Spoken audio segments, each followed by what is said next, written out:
njia. Nilipokuwa naelekea sipafahamu. Na hata mwenyeji wangu nampigia simu apokee. Mpaka hivi sasa sijui nipo sehemu gani.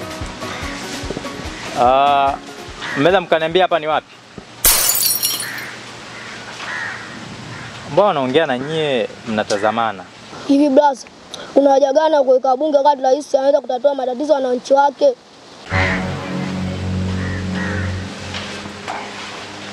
Bado sijakuelewa mdogo wangu. Unamaanisha nini? Akuumiza atoki mbali. Nyie watoto.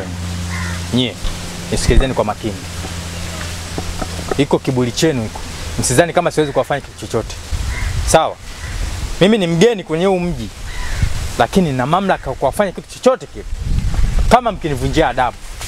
Naona mnataka kunipanda kichwani sasa. Nimewafuata nimeuliza kwa upole tu, lakini mnataka kuniharibia. Si ndio? Mnanifahamu mimi? Mnanifahamu vizuri? Nyie hamjafundishwa adabu kwenu. Hamna adabu, si ndio? Ungekuwa umefunzwa, ungeweza kusalimia sisi kwanza. Hebu angalia hawa watoto.